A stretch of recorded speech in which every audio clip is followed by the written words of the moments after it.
it do, baby? This is the Old Done Podcast. My name is Tracy. That's my boy Mike. How you feeling today, Mike? I'm good, my brother. How you doing? Oh man, another day above ground, so I guess I'm cooling.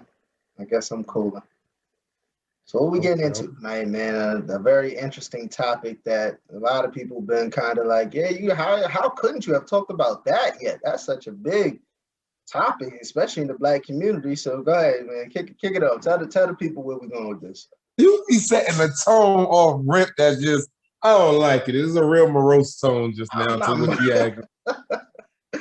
Real Debbie Downer. Like I have my intro in my head ready to rip something off. Drop it on them folks. Drop it on them. Go ahead, kick it. Drop it on them.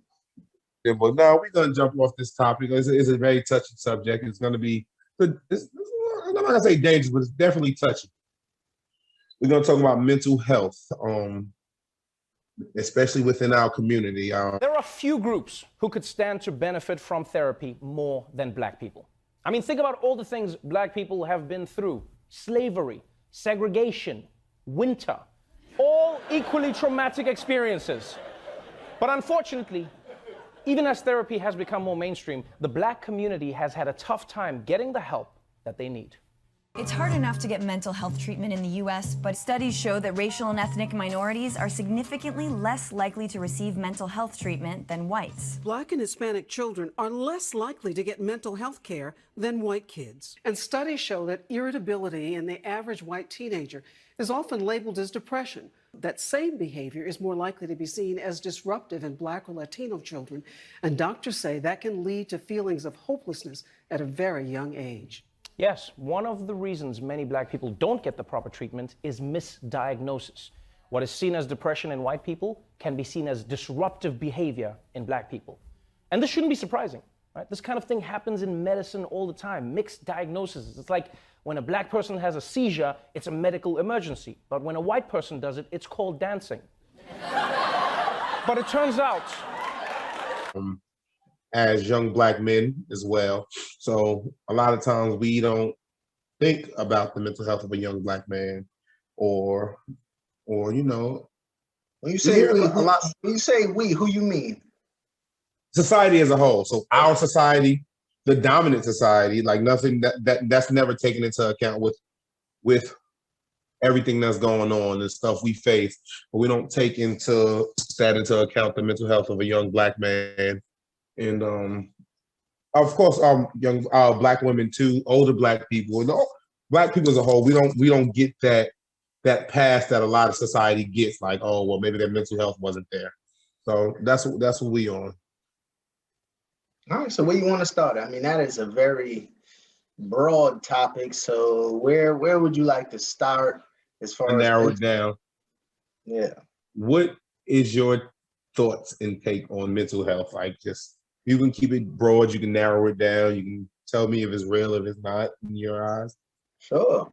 Yeah, I feel like mental health is a very big topic, especially today. I don't know if it was as talked about maybe 10 years ago. I could say honestly that when we were growing up, nobody talked about mental health like that. I don't feel like that was a thing. And maybe I missed it because I was just a kid and it just... Find you a spiritual advisor, find you a guidance counselor, find you a therapist, find you an elder, just somebody that you can sit with and just get those things off your chest. We've been sold this definition of real in our communities that's so false. Like, you know, a lot of times people liken being real with being criminal, you know, doing something that can land you in jail or get you killed. You know, dealing with what's going on in here, to me, is the realest that you can be. This wasn't something that I had to worry about. But when I was a kid, I don't ever remember anyone saying like my grandparents or my mom and their lives were, you know, not perfect. So, but I never heard them talk about, well, mental health is the reason I have to make sure I'm taking care of myself mentally. They kind of just got up and got to the next thing. And I think a part of that is our culture. And I guess I'll start off here is, the problem I have with the mental health thing is kind of like a catch-22. It's like we created the society that causes all these people and individuals to feel like they have issues with their mental health or have issues with anxiety or a number of different other things.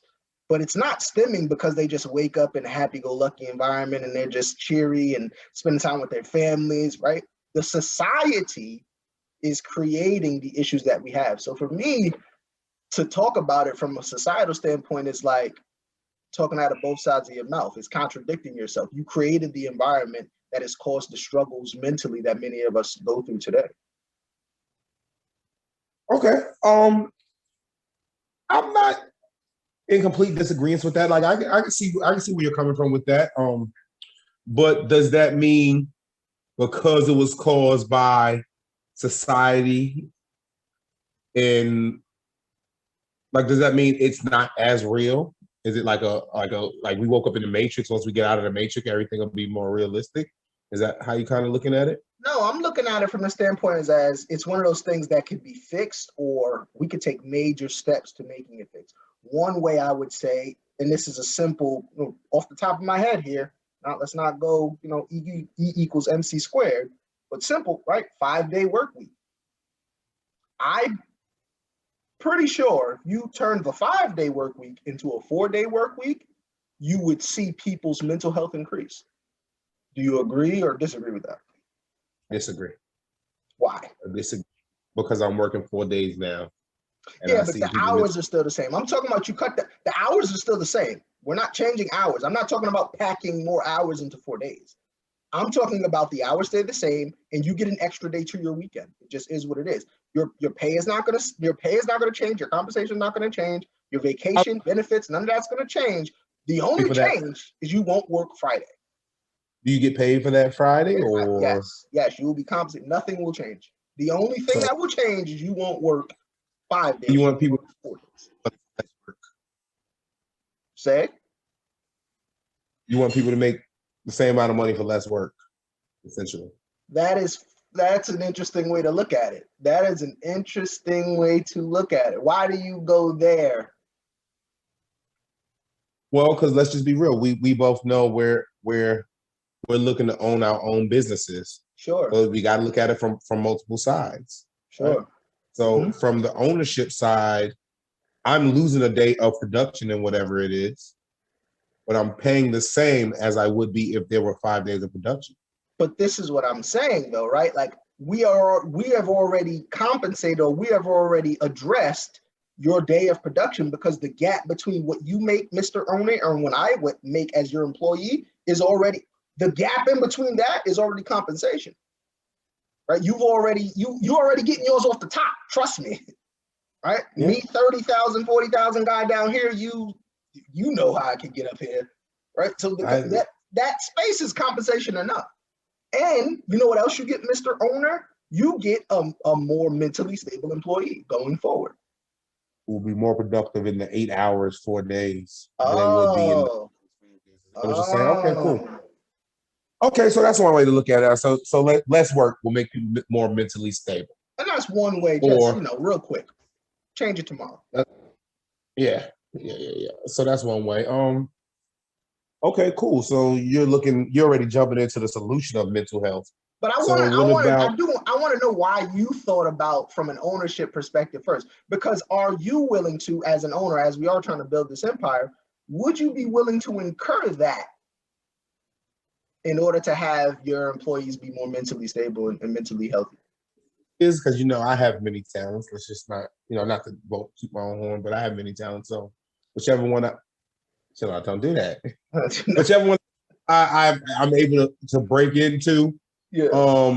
Whichever one I'm able to tap into. Depending on the situation, absolutely. If I see it being more productive for them to have that 3-day weekend. Mm-hmm. So example, at my current job, we, for whatever reason, we're on 4 days. 4 days now. Granted, we work an extra hours, but we're still working 36 hours. Yeah, you're gonna get your full time. You're still a full-time employee. 40 hours. Yeah, I'm still getting my hours or whatever. But we still have people, like we're still short staffed from people calling in. Like I listen to my supervisor say, "Well, I thought having an extra day, it would help with attendance." Like, nah, bro, people are still not happy. 12-hour days, right? No. I'm working 9-hour days. Okay. So again, I would say also the solution. Well, all right, let me rephrase. According to the clock, a 9-hour day. Exactly, because that's always the case according to the clock, right? We're all working 40 hours. But again, I would say that shortening, I'm not even saying you have to lose productivity. What you could do is rotate shifts. I'm not saying the business has to close, like we're all just going to be home with our families on Friday. People will rotate, but you will only work 4 days a week, right? So what does that also do? That forces some of these corporations that you have to hire more people now. So now we're also creating more jobs. I don't want this to be uber complicated here. I'm trying to keep it real simple. Does that make sense? Okay, cool. And that was a question. Say it. What was the question? What is your answer to mental health? What is my answer to mental health? Money is your answer to mental health. No, not even. I wouldn't say money is my answer to mental health, but I think being able economic. Yeah, and it doesn't have anything to do with money, because what happens when I don't have to go to work that fifth day? I can now spend time with my family. So you're looking at it from you get the same amount of money, which is how they look at it. Like the employee who can't take regular vacations, who's living check to check, I'm getting over. I'm the one that's really getting over here, while you're sitting there in your, the life that you live.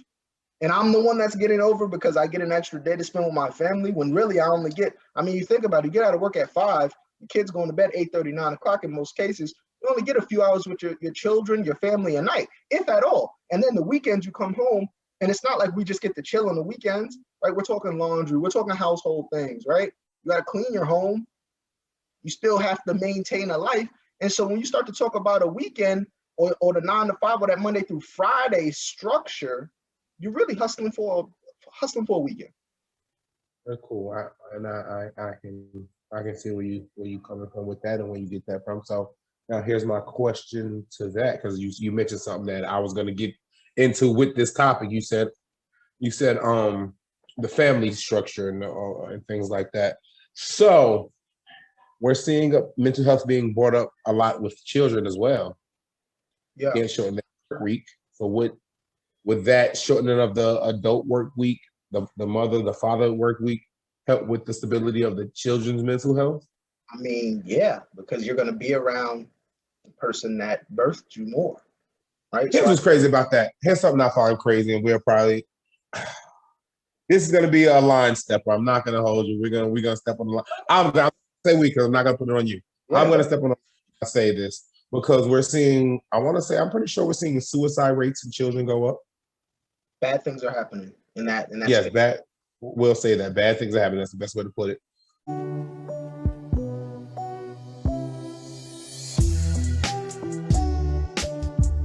You think that these kids in Chicago don't have PTSD? They waking up to gunshots all the time. They, every day of their lives, they're probably hearing about somebody they love or somebody they know getting killed, getting murdered. Like, you think that if you're in a city where it's 70 shootings in a weekend, you're not gonna have some type of PTSD? You think you're gonna get guns pulled on you and have somebody cock a gun and hold it on you? You think you're not gonna have some type of PTSD? Like, that just comes with the territory. Like, any traumatic experience can give you PTSD. Folks who are exposed to violence develop anxieties and depression, suicidal ideation, and some epigenetic research shows us that these types of experiences can trigger your predispositions. So if you do have certain predispositions, the environment and having to experience certain things could trigger the way you experience those predispositions. But, bullying is like this big thing now. True. But is that something that always happens? Would you agree that's something that's always happened? I think our approach to it has changed. And obviously we're not for bullying, but no, absolutely not. What went on in my maybe teenage or young adult life, some people will look at it as, oh, you were bullied. I look at it as like that kind of shaped me for the world. And not even who I am, it prepared me for the world that I was going into. Because as an employee, as an adult employee, you think you bullied? Absolutely.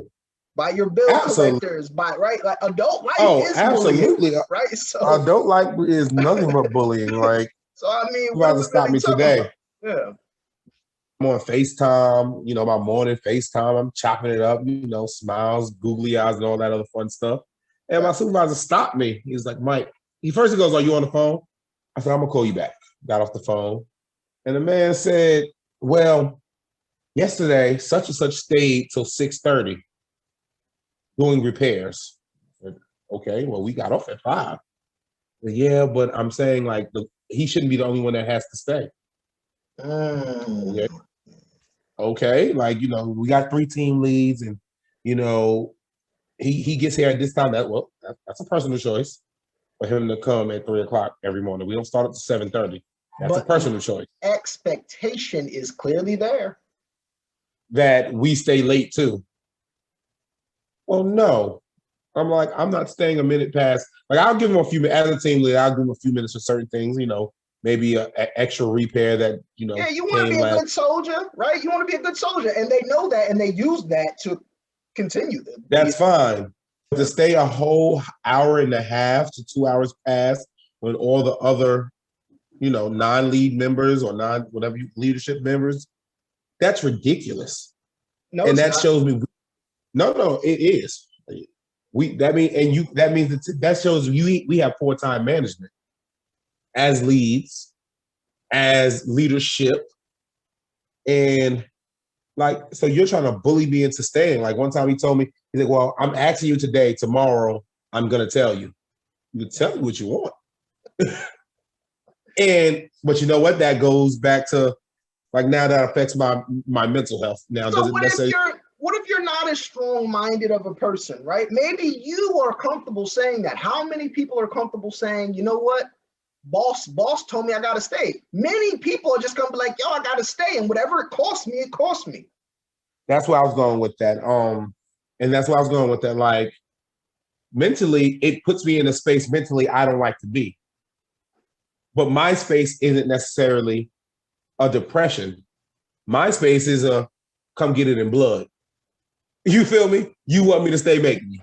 Do you think if you can stop me from in that thought or the minority? In that thought, I'm in the minority. Okay. But if you know me and how happy-go-lucky I am, as you say, you're jolly. I'm jolly. That's what you use, jolly. But now that changes my mental state. Yeah.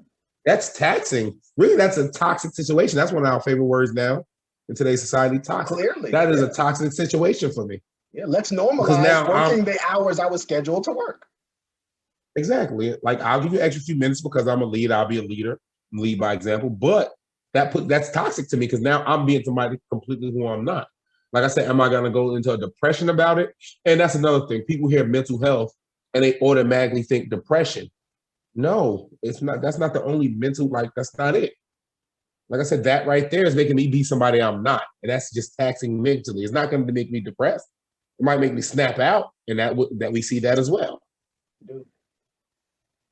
So, but I think we're getting a little away from what we're here to really talk about. Why is mental health or seeking help for your mental health so shunned in our community? 9 years ago, I just got fired for the 4th time from radio. I was back home living with my mom in South Carolina. I just had like the worst panic attack of my life, and it really felt like I was having a heart attack and dying. In 2015, I went through a serious depression. I had kind of lost hope on life. I didn't want to get out of bed. I didn't really want to talk to friends. I found myself as a high-functioning person dealing with depressions. I grew up in African-American culture, and, mental health was and still is in a lot of areas in our community taboo. So we didn't talk about it.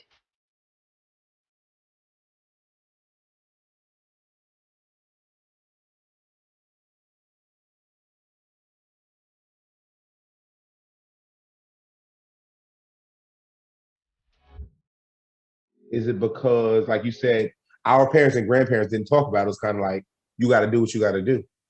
Because our society sets it up that way, right? We come from a culture. America is the culture of the busy. God forbid you took a break, you were off, right? Like we look at people in a kind of condescending way. Like, what you mean you're not grinding 70,000 hours a week? Like you taking breaks, you on vacation, you spending time with your kids. Like you got to get back on the grind, right? Like it's a stigma to being busy that the society has created, and many people have bought into because they feel like that's the way to success. And the reality is everybody can't go. So no matter, it could be all of us grinding, only a certain percentage of us are going to be those decision makers and those bosses. My point would be, to those individuals, you have to be held to a higher standard, because the rest of us down here, the majority, we're not going to really take too much more of your shit. But so now here's the crazy part.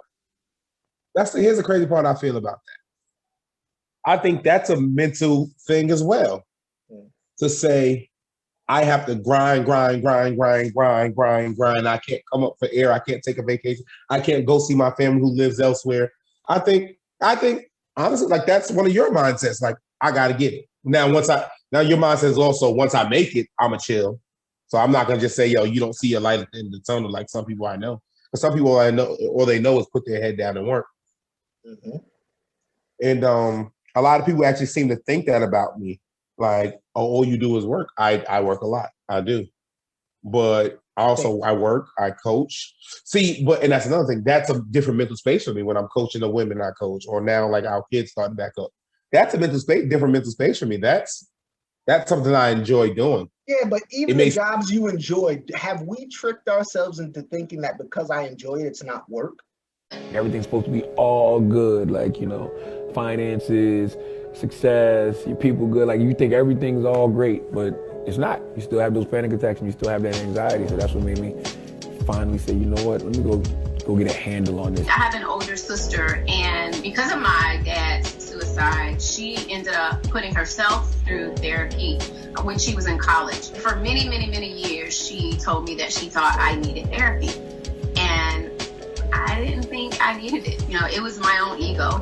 In 2014, my best friend took her own life. So that kind of hit rock bottom after her death. I blamed myself a lot. So the guilt, the shame really took a toll on me. In 2015, I contemplated taking my own life. And, gratefully, I was able to call my sister that night, and she convinced me to call the National Suicide Prevention Lifeline, which is 1-800-273-TALK. I knew that I had to do something different. I'm talking about coaching. I guess you coach for a living. It wouldn't even matter. It doesn't even matter. Call it whatever you want, because that's another scapegoat that people will use to kind of bail themselves out of of really exploring, like, yo, am I mentally okay with the life that I'm living, or do I need a real break? Is people will be like, yo, I love what I do. You can love what you do all you want. If you're doing it for 50, 60 hours a week, you need to take a break from that. No, I agree. Yeah. So you shouldn't be doing nothing for, like you said, 50, 60 hours a week. But I don't know. Like, that's a tough question. Because somebody, ain't one of the quotes like, if you find something you love, you'll never work another day in your life? Yeah, cliche bullshit. Right. Yeah, that's a cliche. Who is doing it? Point me to the person. It's a lie that your favorite celebrity told you.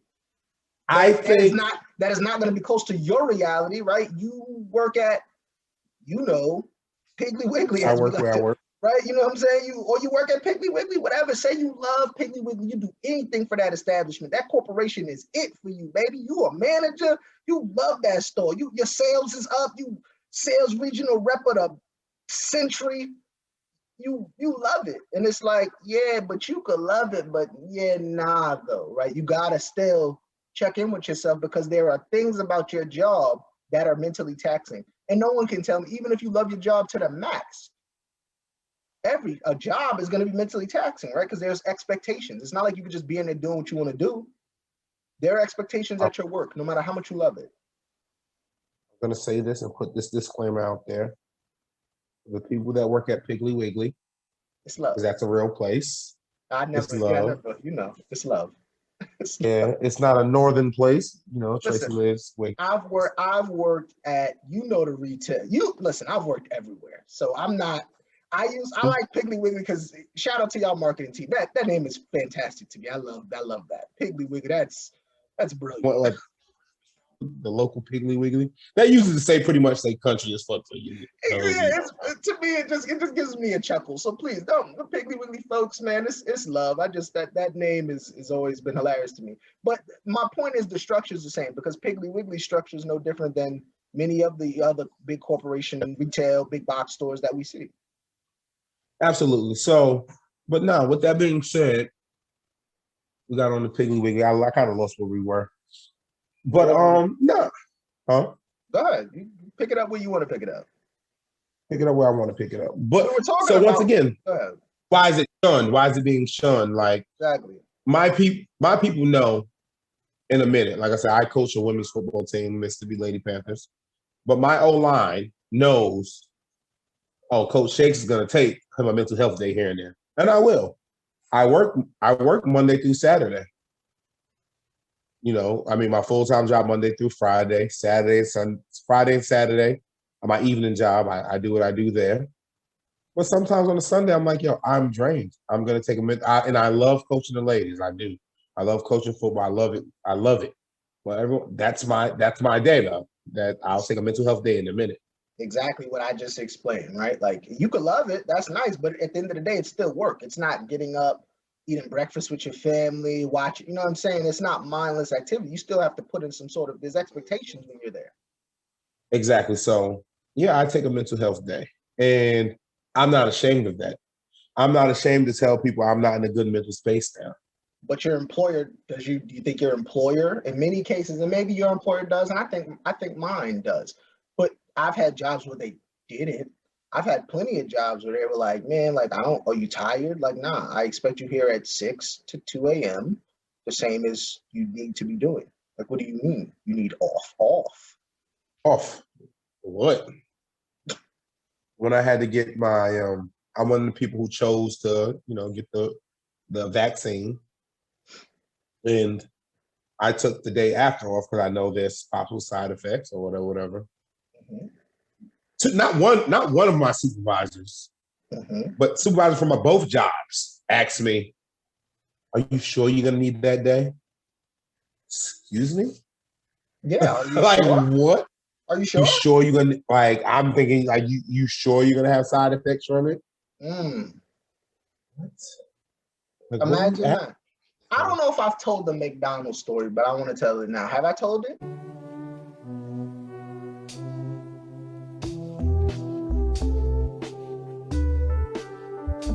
Black people will experience racism in the form of explicit differences in services or in quality of care, or they'll experience microaggressions that would discourage them from seeking care. Traditionally, because of our environments, because of poverty, because of Black men getting shot by the police, because of just a lot, I think, that happens for underserved communities, sometimes those other populations cannot respond to and recognize the problems that we're going through. The way forward, I think, is healthcare professionals, counselors, etc., that reflect the communities they're intended to serve. I mean, demographically, socioeconomically, are similar to the communities they're intended to serve.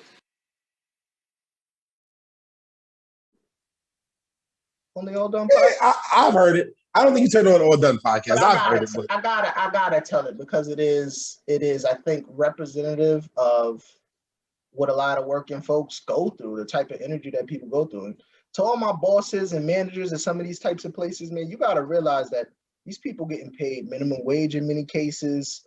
Like you're doing too much for what you're doling out as far as compensation.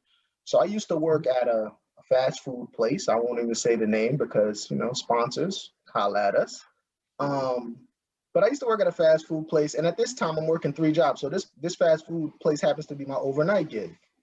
And so, working all day, I'm a manager at some other retail spot. I go have my little afternoon cleaning, whatever. And then overnight, I go to this other gig. So I work all day. I get home. I'm supposed to work to 10 to 6, right? 10 p.m. at night to 6 a.m. in the morning. I get home, maybe like 4:35. I'm like, man, I got to be right back to it in about an hour and a half. So I'm like, let me take me a little quick nap. Take a little quick nap, wake up maybe 15 minutes before I'm supposed to be there. I'm still exhausted. So I'm like, okay, I'm gonna just call out. Mind you, I never call out. This would be my first or second time calling out from this establishment. What to say? Yeah, you feel me? Yeah, I never call out. So I'm like, okay, cool. I'm gonna call out. Oh no, I said, you know what? I'm gonna just call and let them know, hey, I'm gonna be a little late. So maybe I won't work 10. I might see y'all at 2 or 12, right? I'm gonna just give me a couple extra hours of sleep. It's, you know, I got a lot going on in my life. Not that you care, Mr. Employer. All right, so I call. I let them know. The lady, my manager at the time, curses me out. She's very upset. And this was what put me in a weird mental space, because it's like, that's not your money. You're a manager. I've worked there overnight. We've been short-staffed plenty of times. This is not going to kill you to be short-staffed for 4 or 5 hours or 3 hours or whenever I choose to come in. So she guilts me pretty much into saying, okay, fine. I was there by maybe 10:45. I'm like, all right, I feel bad. She made me feel bad about the people that I'm leaving behind. And oh man, how would the fries ever get dipped if I wasn't there? Or the grill ever get cleaned? So, all right, I suck it up and I go. I get to the door, and one of my coworkers meets me there, and she says, I'm not gonna say the manager's name, but she says pretty much, she don't fucking want you here. So I'm like, she don't fucking want me here. Like, I'm here to work. And so, I have told the story before, but basically her energy and the curse words that she gave to me over not being there, you got to think about how that plays into people's mental health. This lady cursed me out my name. I'm fucking lazy. I don't give a fuck about this job. All of this type of energy. And so I guess I tell that story to speak to my managers in some of these establishments to, again, number one, respect is key. You got to respect people. And number two, the world is a hectic place. It's hectic for us all. And so I think we definitely need to start making mental health days more of a thing, or even a absolutely. Absolutely. But she cursed me out my name, man. I was all types of female dogs. I was all types of soft. It was almost like I took her firstborn. Yeah.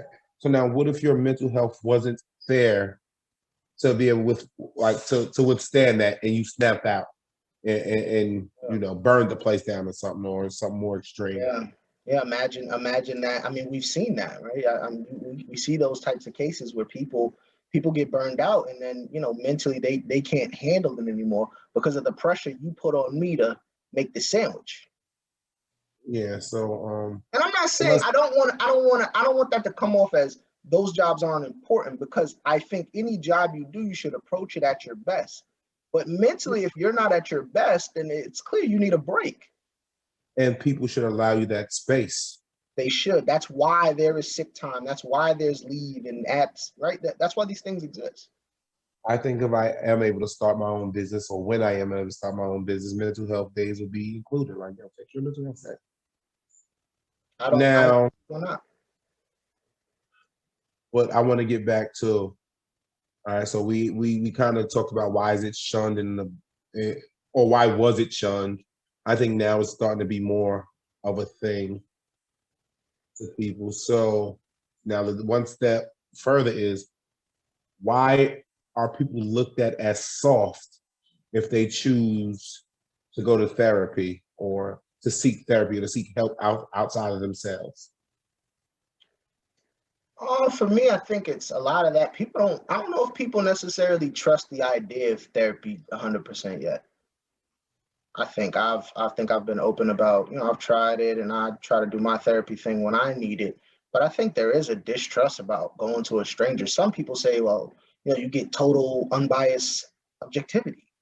But to some people, it's like, you know, that's not, I don't know if that was how our community was raised, is to go and, you know, tell all your stuff, like Kanye said, we ain't letting everybody in our family business. Right? Like there's a very big stigma, especially in our community, about, hey, what's done in the dark, you know, it's gonna stay in the dark, you know, because that's our family. And so I also don't want to get people confused when we talk about a code. I in no way, shape, or form mean your family's, demons or the bones in your family's closet, because some of those things you do need to talk about, because if you don't, in many cases, they can consume you. And that's a different level of issues. Actually, no, it's the same level. It goes back to mental health.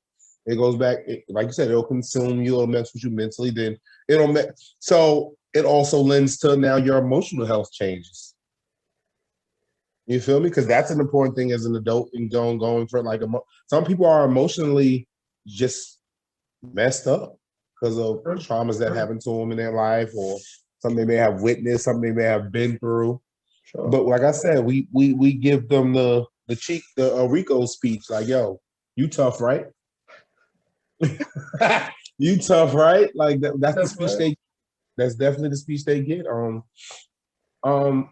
One thing I've noticed, I'm not gonna say one thing I've done. One thing I try to do, I don't do it as often as I feel I should, but I do it occasionally. I'll ask some people, like, yo, how y'all doing mentally? And I got a circle of people. I ask, how y'all doing mentally? Because some people never just have anybody ask them that. It's important. Like, people say, how you doing in passing, like, yo, how you doing? And don't really listen for the answer. I actually get hung up a lot on, I get hung up on a lot calling different places. I say, hey, how you doing?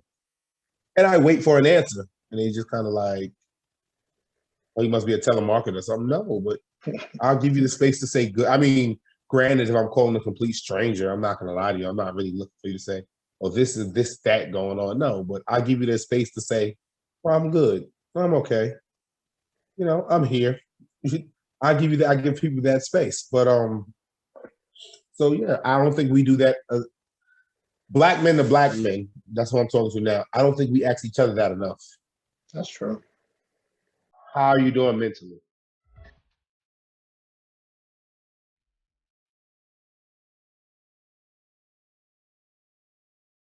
White people don't have the experience of driving down the street, and when a police car gets behind them, they thinking, yo, maybe I need to pull over because I don't even want to have any interaction with the police whatsoever because I don't know how this can end. Like, that's just, being black and paranoid in America. It's like you always got to constantly guess if something is a matter of color or if it's a matter of circumstance. Like, that's what you're constantly questioning. Like, did this happen because, just because, or did this happen because I'm black? When I think about historical trauma, I think about the institution of slavery. You cannot remove the historical trauma, especially the institution of slavery and those institutions that came afterwards. Mass incarceration is traumatizing. And then you have environments that are black people are disproportionately to be in violent environments. So that's exposure to violence. That's a huge risk factor that will accelerate or exacerbate mental health disorders. Like I said, depression is one of the biggest things, but it's not the only mental health issue. I've always had panic attacks, anxiety attacks. Like, my whole life, I just didn't know what they were. I actually got really diagnosed was 9 years ago. And I went to the hospital because I always felt like I was having problems with my heart, like all the time. Like that, but those were the panic attacks. Now, 8 years later, none of this has changed. My father took his own life when I was 7 months old from a gunshot wound to the head. And I have 2 siblings, so it was really difficult for my siblings and my mom and I growing up. We never went to counseling as a family, so I suppressed a lot of those feelings and just kind of buried myself in my work and became this uber successful student and then went on to work in the entertainment industry, having a wonderful career. But, as life happens, success and money doesn't mean everything. So I started getting stressed out at work, started experiencing, depression and anxiety, but I didn't really know what to call it. I would agree. And now that we've talked about mental health and we acknowledge it, I definitely have to ask you, do you feel, and I think this is where employers might be coming from, do you feel that some people will use mental health as a crutch or as an excuse to get over into not doing their job? Because be clear, I'm not talking about those individuals at all. I think we both have made it very clear. I'm down to grind, but the moments I need to take my break to catch my breath, I should be allowed that, 0 questions asked. So do you feel like certain people might have been, poison in the barrel for some people that are really working hard that really do need to take a moment? I feel that certain people will use anything as an excuse or a crutch, including mental health. And once again, that's unfortunate because that waters down such a big pool of people who actually do need that space. Like I said, there's some people. I mean, like I said, just check social media alone. Check social media alone. Like you see people post, and an issue I have, and I see this a lot, is people write so much off as, oh, they're just looking for attention. But once again, and that's why we started this saying it's such a broad topic or broad subject, but needing attention, that's a mental thing right there. That still lends to mental health. Like, who are you not getting attention from, or why are you not getting the attention you feel you need? But that's mental health. The fact that you feel, I'm not gonna say the fact that, I'm gonna say I feel that's a mental health thing, the fact that you need attention. And I think that's something not right with you mentally. Like you may be lacking or emotional, because emotional health is like I said, is a thing as well. It all kind of binds together, but I think it's something lacking that you feel that you need the approval or the attention from certain people for certain ways. And it's probably from something else you didn't, that wasn't addressed. And once again, I'm not a mental health professional. I'm not. These are all my opinions. Two black men chopping it up. Regular Joe's chopping it up here on the All Done Podcast. Some stuff I might be trying to understand. Like, people, I'm pretty sure somebody hit me up or inbox me over there. Hey, well, because this, that, and the third, and explain it to me. And I have reached out to some people. Like, I see them post certain things on the Facebook or just, and I'll hit them like, yo, how's everything going with this, that, and the third? But I've also seen people post, oh, well, I never have anybody to talk to. So I hit them up like, yo, we talk on a regular basis. What are you talking about? We talk 3 times a week. What are you talking about? Or you'll see people comment like, that's not true. Well, I'm not talking about you. I'm going to call you. Or well, not you. We good. Like, so people playing a mental health game was on social media. Some do. Now, some I really believe, like some people post stuff and I'm like, well, it's not for me to say anything. But some I feel like are going through some things. And it's just. No, it's a tough situation. I would also ask, right? So I think now maybe that we're older, we're much more evolved as black men here in our early 30s. But what was a time where you felt like, or a situation where you felt like you couldn't articulate some of the struggles that you were going through with mental health? Because that was a real thing for me, was coming up and kind of evolving now to maybe I can articulate better that, I need a break, or I need somebody to talk to. That wasn't always the case for me. As a young person, there were times when I was working 3 or 4 jobs or whatever, and I know I didn't feel right, but I didn't have the words to vocalize it. So as a black man, I definitely feel like that was something that was, and honestly, I told myself like, yo, this is part of it, right? This is part of what I'm supposed to be doing. And maybe that's true, but the way I handled those feelings at that time were definitely not right. Do you feel that you didn't have a safe space to do it?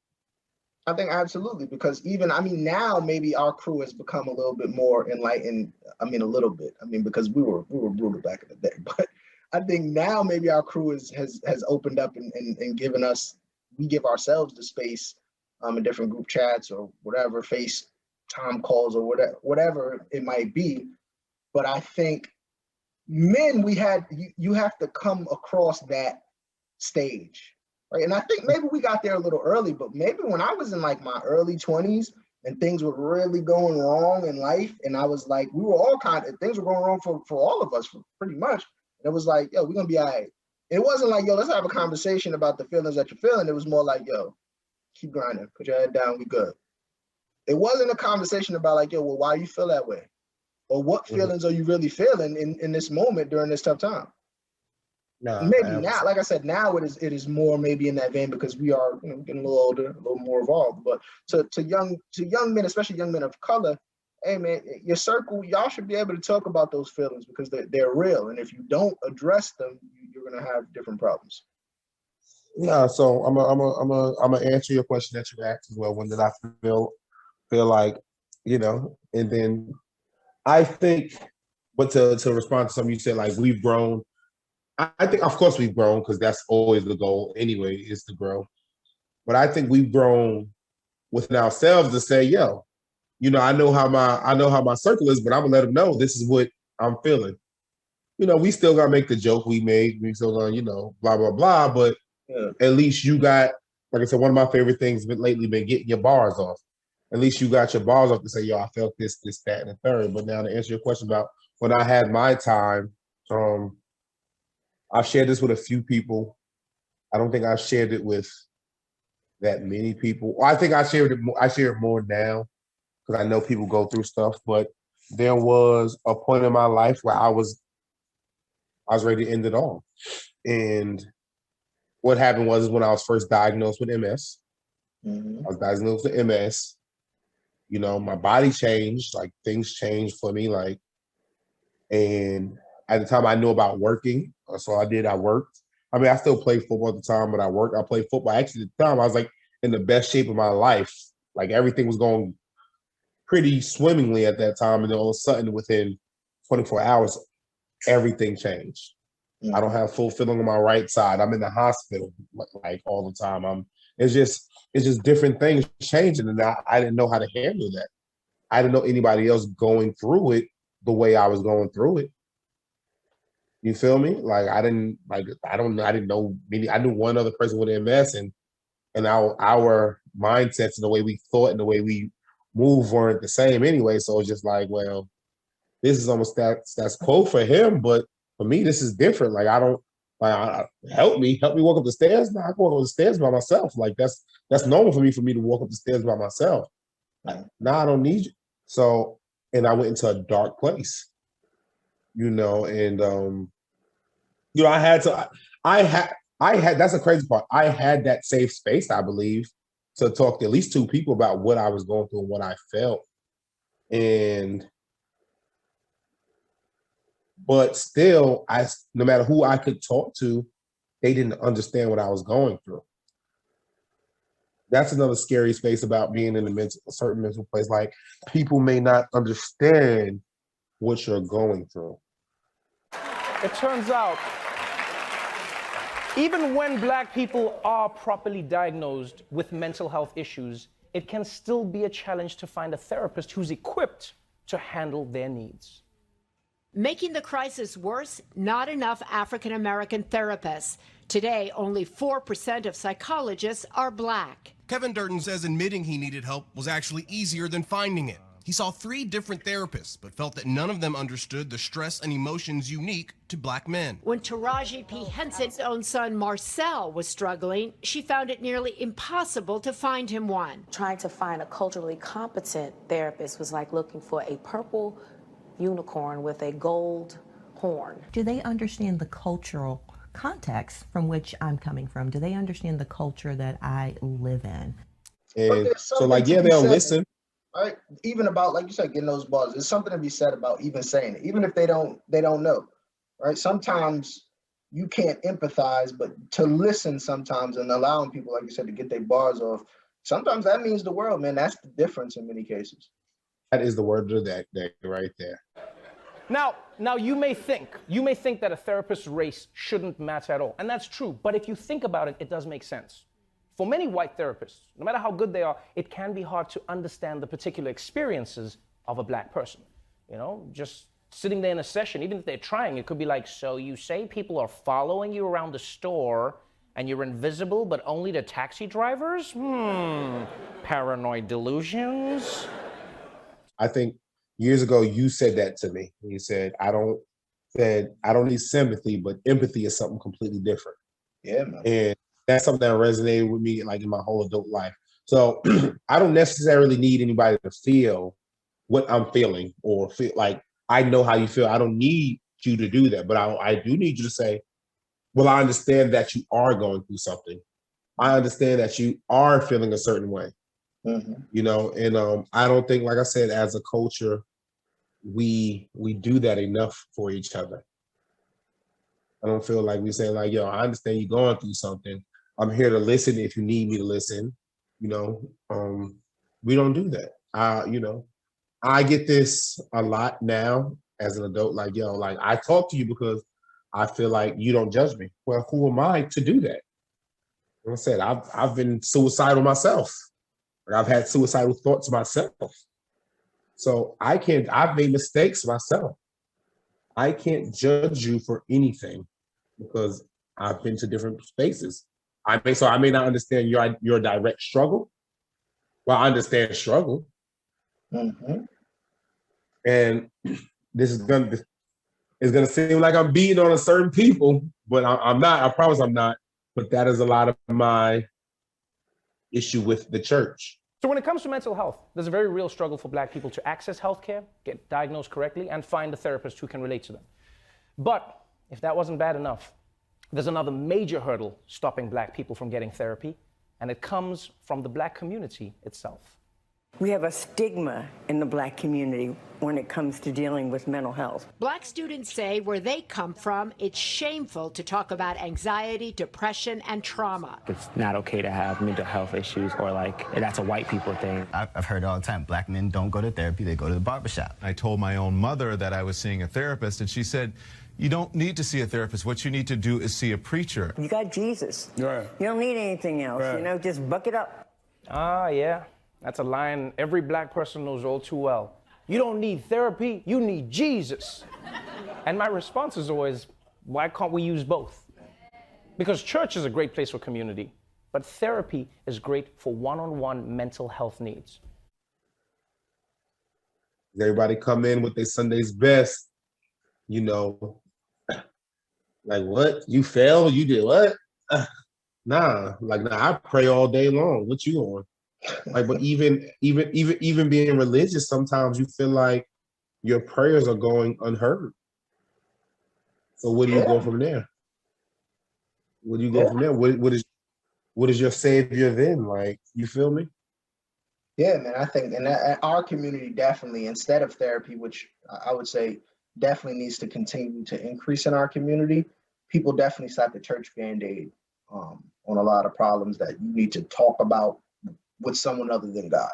And I'm not saying you can't have a relationship with God. I think, I'm a God-fearing man. I think we all need that relationship with God, but there is a, I will say for me, and I can't speak to anyone else, but for me, therapy is freeing in many ways, because I can kind of get my bars off, and regardless, this person doesn't know me. I mean, they know me, but they don't know me, right? So they can give me kind of an unfiltered or unbiased response, and we can have an honest conversation about the things that I'm going through. So I would say definitely therapy is something that, you know, we as a community definitely need to look into, and definitely us as Black people, you definitely need to go ahead and do that if you're having those issues, and really honestly check in with yourself, because a lot of us are just dying to ourselves so we can get to the next day or get through the next day. Yeah, absolutely. A lot of us don't. Check with your children. I don't have any children, but chop it up with your children.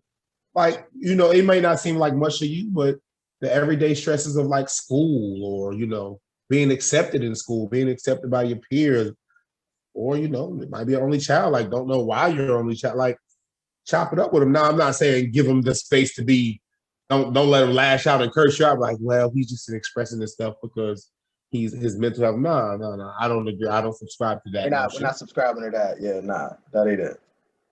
After, you know, get on them for lashing out, however you will, talk to them like, yo, what's going on with you? Like, what's up? What caused you to do that? Now, still get on the ass for lashing out in a certain way, if they lash out a certain way. Sure. And I think I got to bring it back, right? We've had, I think, a good conversation around mental health and really talked about some real things. But again, I have to reiterate, how can you be mentally healthy in a society that demands all that they demand from the everyday individual in the space and time that they demand it? Like, that's almost, it's like the poverty trick. It's like, I put you in poverty, right? You live in poverty.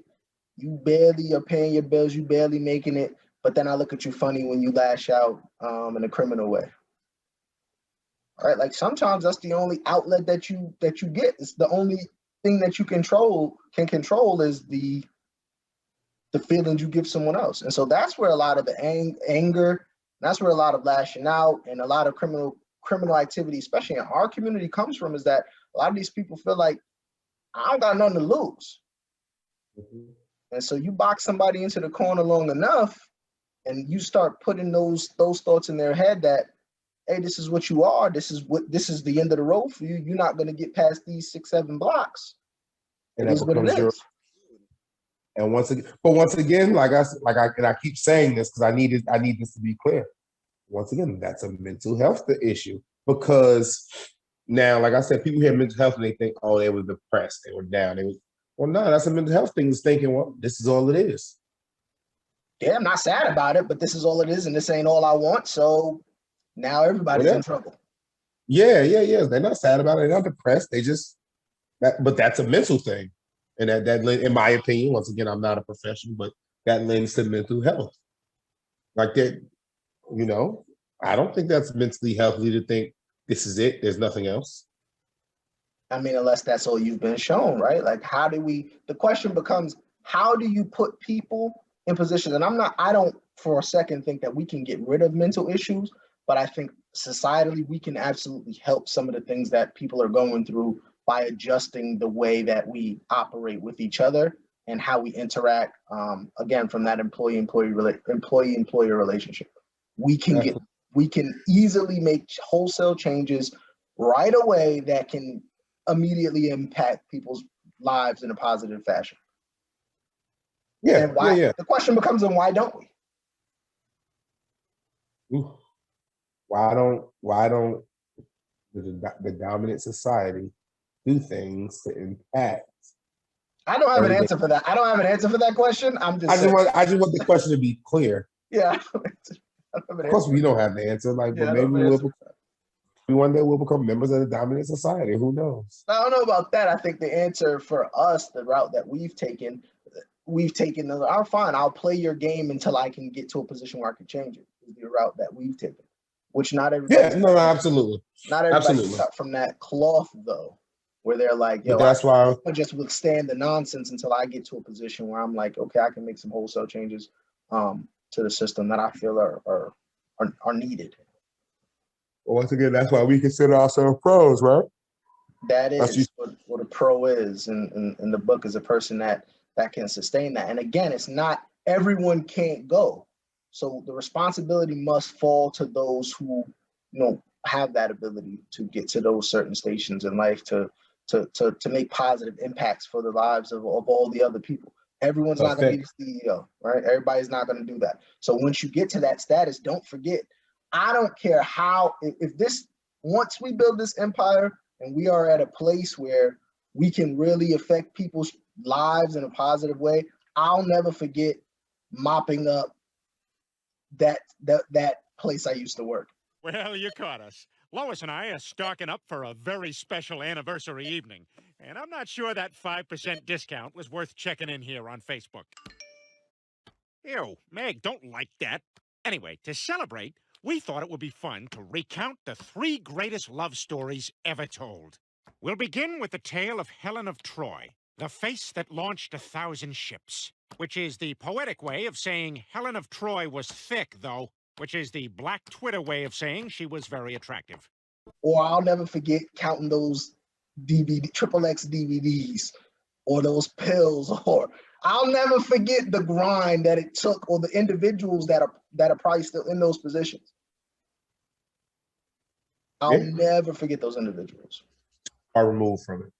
No, and I think that's what happens. A lot of times you get a comfy position and you up top, or you a politician and you got your this or you got your that, and it's like, I believe that's why the dominant society is the way they are with a lot of things.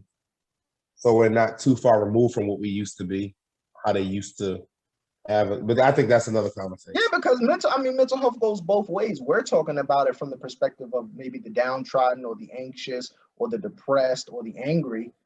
what does power or wealth, what do those things do to a person's mental health?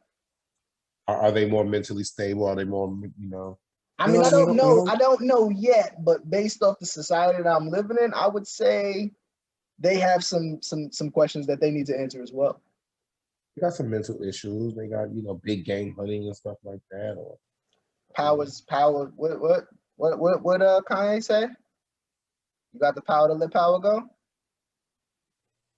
And so that's a big question from the mental health perspective of your politicians who are making tons of money. I had a great, and I will end on this, and then we'll go to solutions. But I had a mentor of mine, and we were talking, and they were talking about what if we took the mean of the lowest 10%, the average of the lowest 10% of earners in certain counties or districts, or you could split it up however you want to do it. What if we took the average of those earners, and that's what the politicians in those areas would make?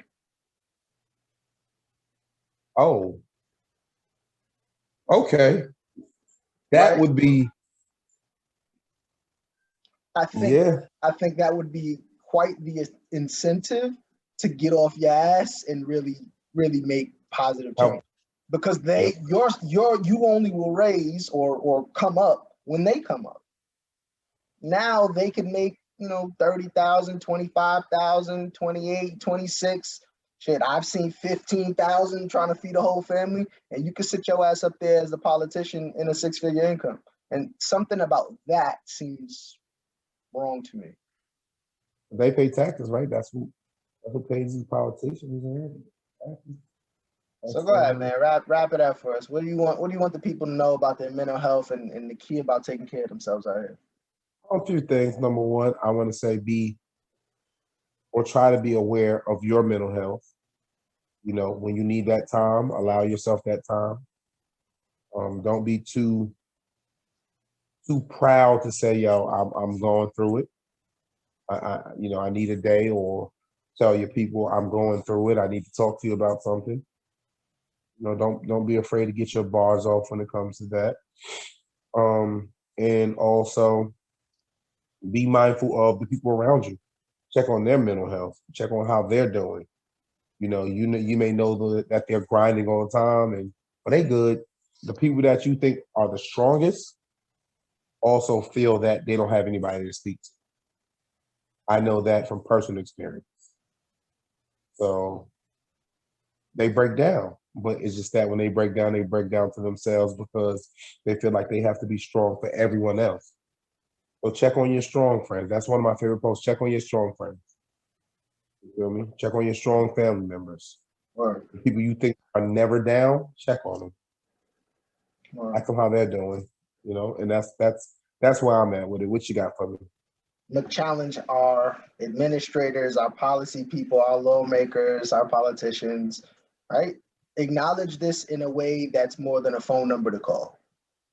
Acknowledge this in more than a way that is you at a podium speaking to how you understand, right? If you're in a position to make wholesale changes to systems that are affecting people negatively and causing them to have real distress in their lives, let's all come together to really try to make wholesale changes, right? We only named a few, and we only talked about a few tonight as far as the work week. Or we can see right now with the struggles going on where we can't get minimum wage to where it's a livable, right? We're really having that conversation right now, and we still haven't reached a solution. So I feel like those policymakers, man, you need to have some empathy, and I don't think this type of empathy will be hard for you, because I know some of you came from a struggle. Some of you came from a $12.75, $13.50. Some of y'all came from that. And so you need to put yourself back in those shoes and remember that lifestyle that you lived and the position that you're at now, and make it better for all the individuals coming up behind you. And on that note, this podcast is all done. See you next week, baby. So I gotta get paid. Gotta support myself. So I gotta get paid. Make music for ourselves. But we gotta get paid. Don't sell your soul just so we can get paid. Money rule the evil, and we gotta get paid. Almighty dollar, and God we trust, say his name. I said I need change, but shit don't really change. Fam, the pain, damn, but I can't complain, man. Money on me, rain dance. I count the money, scoop your honey with the same hand. You with the G, aim